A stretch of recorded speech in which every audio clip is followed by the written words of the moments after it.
Hello. Um, it's been a while. I can't believe I only have like 5 more days left in Osaka. Um, I haven't really been documenting. Mm, I've been journaling almost every day, so that's where a majority of my documentation has kind of taken me. Um, and I keep in touch with like friends and stuff with like voice notes and video messages. But I am hoping to make more videos once I'm in the country. Um, I was going through it lately. I think between the last video that I made and now, there was a new moon eclipse that happened. A lot of things were coming up just around like, yeah, different behavioral patterns and how I respond to feelings of loneliness or depression, things of that nature.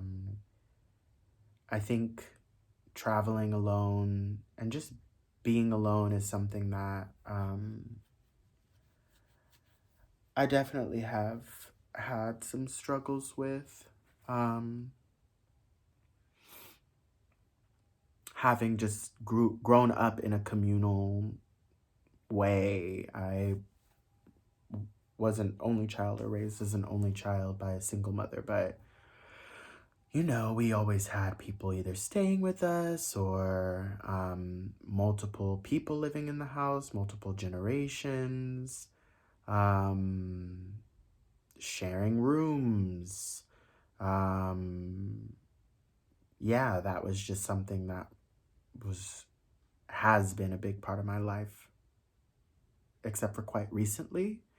Um, like with the pandemic, having moved to New Orleans, being able to live in a house on my own by myself was something that I'd never experienced, and also something that, because of the specific nature of the pandemic, made me extremely isolated. Thankfully, being able to work from home, but because of that, not really leaving the house except for groceries and to interact with a handful of friends, and like going to their houses. So I really was face to face with, I would say, agoraphobia, um, which also wasn't just stimulated by like out of nowhere. I experienced violence, assault, um, and like threats from people who like even knew where I lived. So like there was a lot of things that happened in that almost 2 years of living in that house that um, have informed, yeah, how I interact with people, how I interact with myself, how I want to interact with people, how I want to interact with myself in the space. I'm really thankful for this house. I do want to document it. It's been absolutely a blessing to have access to this much space for myself, um, have access to a large kitchen, as well as, yeah, a bathtub that has been very healing. So I'm going to clean this weekend and I'm going to give you a little tour, just to document, because I think, yeah, it's been very powerful being here, being so close to my language school. That's been helpful. I'm learning slowly but surely. I only go to language school to learn Japanese 1 hour a day, and then I try to supplement that with between 1 to 3 hours of my own studying on Duolingo, or through watching anime or dramas, some without subtitles on, so I can write down words that I know, write down words I don't know, look them up, things like that. But yeah, I was feeling really lonely. And in that loneliness, like really face to face with a lot of like patterns of how I in the past have dealt with those feelings, which, you know, in a lot of ways were, meeting people online or um, engaging sexually with people. Um, and that's not something that, is easy for me right now, especially because um, I have made it hard for myself to be able to do those things, which I'm thankful for in times where I do feel like sometimes I just want to be unintentional, or I just want to disassociate, or um, think specifically only chemically. I've thought about, the chemicals of sex, the chemicals of pleasure, and how they've um, really changed the structure of my brain. I began a sexual I began sexual interactions, engaging sexually at a very young age. I was 13 years old. So, I've just been thinking a lot about how the structure of my brain and the interaction with the chemicals specifically released through sex engage with my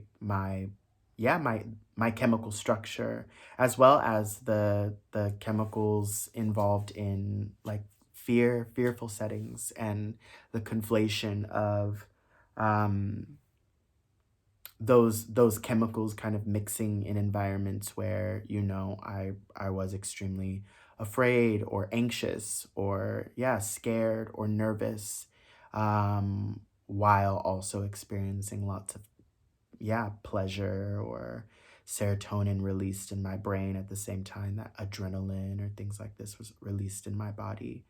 I'm a very methodical person. But in that, I was having a moment, and I was just like, you know what, like, I just need to get out of the house. I was like, feeling drawn to like meeting people, and I was like, I'd rather just like meet people in real life if that's, for me. So I got dressed and I walked around. This had to be almost 2 weeks ago. Wow. I don't think I've made another video since then. I think I made one other video of like my update of my probiotic soda, but that's almost it. Because it's about to be a full moon now, so I'm pretty sure, it's been almost 2 weeks.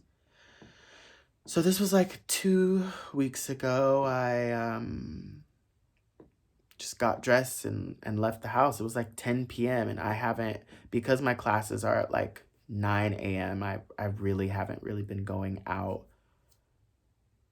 at all at night. But especially on a weekday. But I was just like, let me just do it. So I did it, and I walked, and I was like, I'm not gonna walk to what is that?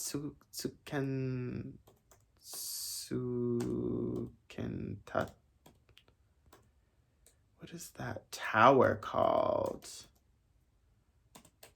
Is it near Dotonbori? Oh, it's this is Tsutenkaku Tower. It's about an hour walk. It's about like a 45 minute to an hour walk from where I'm staying. And I was like, I'm not gonna walk all the way there. Like, I'm not gonna walk all the way there. But I was like, if I find like an outdoor place to be, I'm gonna do it. Um, and I ended up just walking there. I ended up walking there, seeing what was going on in the parks. They closed the park, at least on the weekends. I think the park closes a little bit later. And I have seen like friends like picnicking on the park at night, drinking beers or whatnot. I remember buying some McDonald's like a couple weeks ago and just like going to the park and eating it and seeing like these teens chasing this like fox cat and like people drinking and just like people playing soccer and stuff like that. But that just wasn't the case. So I was like, okay, let me walk. There's a market around there. I saw people like drinking at this outside bar that looked pretty cool. Like if I wasn't alone and the person I was with wanted to like go there, I'd be like, oh, let's get a table or something.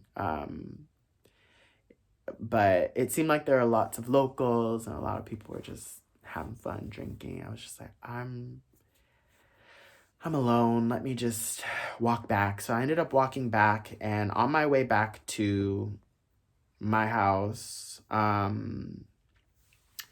I passed this jazz bar that I had passed before, and it's so, I mean, it's a very magical, stand out kind of place. It's made out of like wood. It looks like a log cabin in the middle of the city. Um, and I when I passed, I saw this old man in there who like looked really stylish, and I was like, ooh, like I wonder if like this is his space. It like looked like that when I passed like the first time, and I said, I want to go back here. Like I want to come back here. So that's when I took the picture and I think saved it on my phone in the maps. So when I passed it, I was like, let me just see. And I like look in the window and it's just him in there, like sharpening. It looks like he's sharpening a spear, honestly.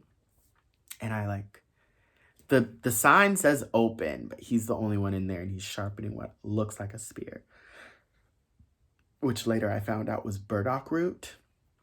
And I opened the door, like, sumimasen. And I'm like, kirin arimasu ka? And he was like, oh, like, he said, we have, like, other beer. And I was like, oh, like, daijoubu desu. And he was like, oh, like, come in. And it immediately reminded me of, like, my great-grandmother's house. It just smelled like dust, like age, time. It smelled like time. That's what it smelled like. There was a lot of time in there, and it was dimly lit, and there's this bar. Everything was wood inside. It looked like somebody's living room in like in a log cabin. And he poured me a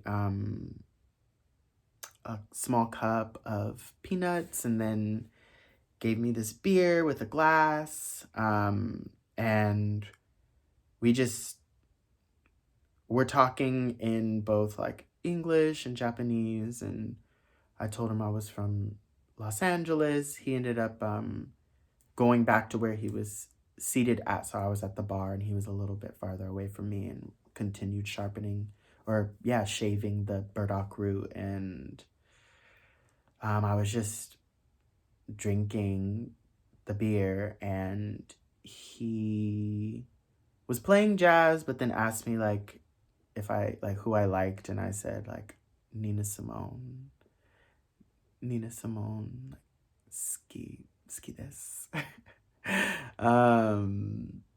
So he started playing some Nina Simone, and I was like drinking my beer and humming along to it, and we were just listening to Nina Simone in this quiet bar, just alone, just me and him.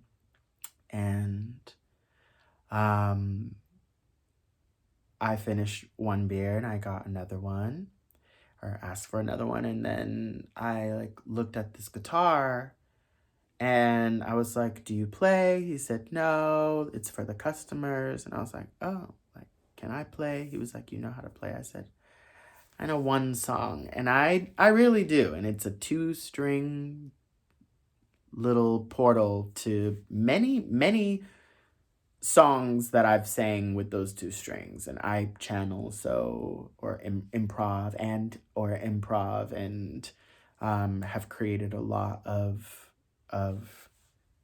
music with those 2 strings on guitar. So I sat down and started wiping the dust off with my hand and just playing a song. And I saw him start to record with his iPad, and was just listening, sharpening the burdock, and I was done. And yeah, I finished my beer and then paid and went on my way. I got he gave me a flyer of the,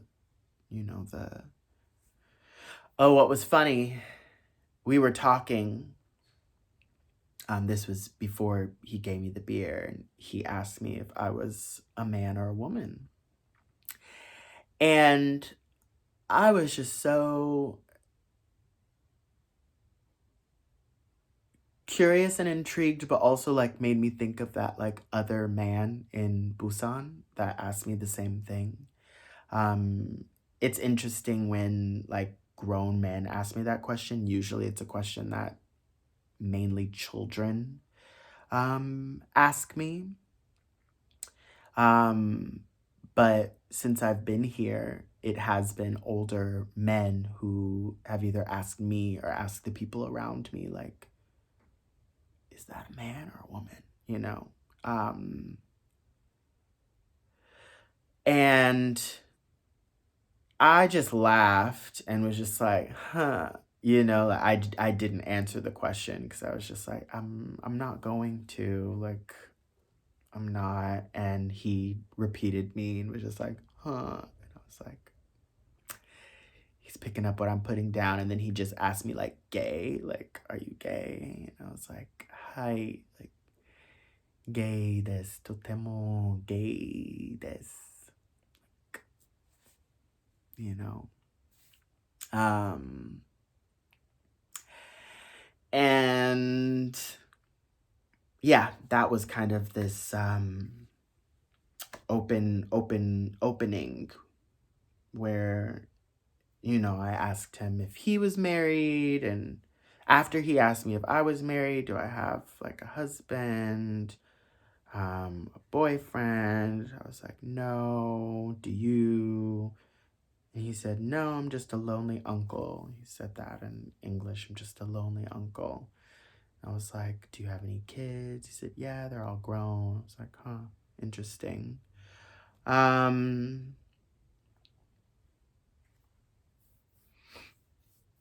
I was thankful for the distance, and at the same time for the silence, and at the same time for the opportunity to pray with all of the things that are happening in Palestine, and just the Congo, and just the world, Sudan, just Atlanta.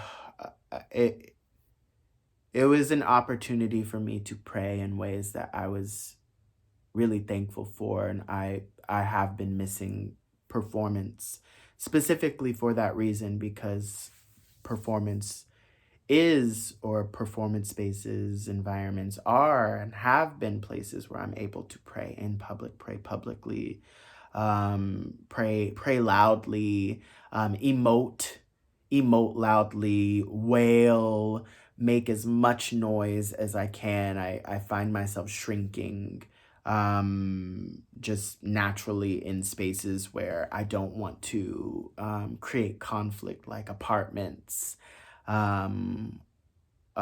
specifically apartments, specifically. Even in this house, it took me a while to like play music a little bit loud and finally break out my mic and sing on some tracks and record some music without having to, and after would be like listening if like people, you know, were gonna come out of their houses and come knock on the door. And even if that happens, I don't know why I preemptively like just anticipate and then shift based on my anticipation of something that I've just projected or just imagined in my brain, like imaginary conflict, and creating, shifting my action because of imaginary conflict. I do that a lot. The hypervigilance I've talked about definitely is that. But it was nice to be loud and nice to be heard in that loudness, and it just being, you know, welcomed, okay, invited. And I left and I walked home, and arrived and found that being on Instagram, and um, asked for the video and got it. So I'm gonna put it at the end of this video. And then he made a poem. So I'm gonna read the poem that he wrote about the experience. Before I go, I'm going to finish some emails, charge my phone, and then walk to the camera store where I have some film waiting to be developed, or just, yeah, it's developed, waiting for me to pick it up. So I'm gonna go. A role that I started in, I think, while I'm in Seoul, into Jeju Island, into Busan. So it'll be those 3 places. But yeah, I'm gonna get ready to leave the house soon, like within the next hour. And I'm gonna visit that bar again, say hi to that man, have a beer or 2 before I return home. Just prepare to, yeah, clean the house and get ready to head towards Kyoto. Head to Kyoto. I'll be in Kyoto for about a week or so before I meet up with a lovely friend, stay at his house in Gujo, which is north of Gifu. So I'm excited to meet up with some friends. I also met up with another friend of mine from Japan, from Nagoya, and we were able to go on adventures. And I just, after the whole day of just being, being laughy and being giddy and sharing and doing karaoke and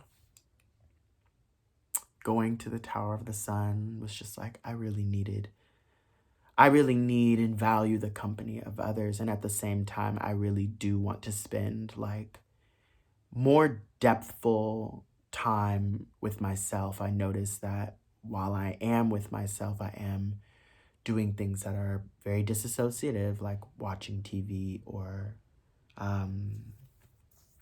scrolling on social media, or constantly checking my emails, constantly checking my messages, my WhatsApp, if somebody's like reaching out to me, like finding somebody I can like reach out to, send a message and things like this. And I'm like, I want to be more with myself than I've been in a long time, or been in a while. While I have this opportunity to spend with myself. So I'm gonna read this and then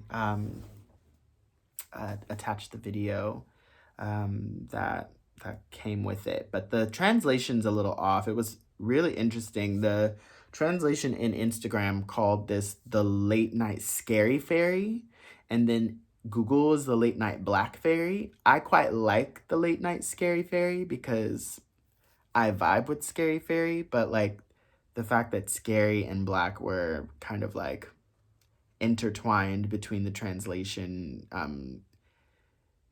systems was like, ugh, whack.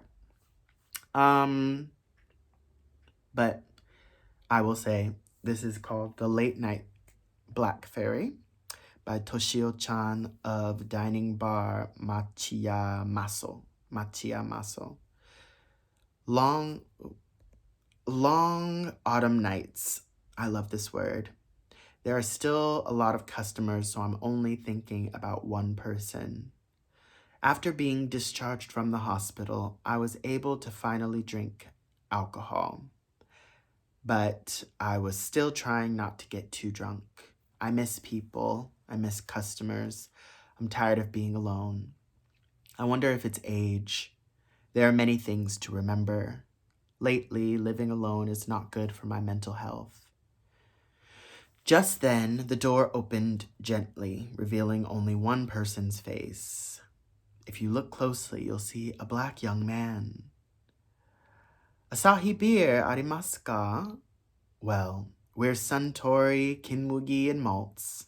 According to rumors, Suntory is facing a boycott due to the public backlash of the president's words and actions. I said, okay, so I invited him into the store. It's kind of weird. He looks like a rugged young man with a thick beard, but his voice is like a woman. Not just the voice, the eyes, facial expressions, and movements that make her bow are feminine. Are you man or woman? I couldn't help but ask. Hotara shakes his head with a smile, saying, it's neither. Gay? I tilted my head vertically. Yeah, they agree with this. That's when Chito became wary. His body is much bigger and more muscular than mine. I don't like it when people cling to me. It's disgusting. She sits at the counter. I keep my distance and sit in my chair. She is drinking beer quietly. Conversations happen intermittently. My English is mostly just words. Well, I still can't have a good conversation. Actually, she is a professional vocalist and came to Japan for work. I listen to her a lot lately because of her atmosphere. Reminds me of Nina Simone. I asked him if he knew him, and he said he loved him. Then they sat down with my guitar and started playing some songs, humming like scat with almost no lyrics. This looks like Nina Simone. It's like floating in a nature that doesn't reveal itself. The calm and soft voice made me fall in love with it. I can't see her expression in pitch black in the dark store. It's like a black fairy has quietly descended on the long autumn nights, a fairy tale that lulls you to sleep. No, I felt like I was able to enjoy myself without worrying about being attacked.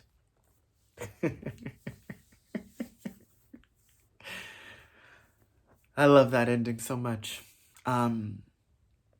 Yeah, so funny. I quite enjoyed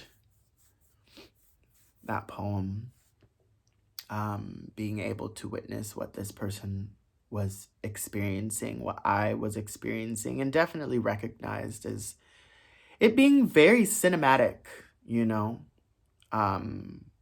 Like, yeah.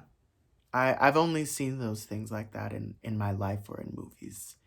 And I'm thankful I can say my life is that interesting, that I really do feel captivated by experience and in constant awe. I think I would be extremely bored and complacent and apathetic in ways, have experienced that, but in a lot of ways, like, yeah, things are just really wild over here.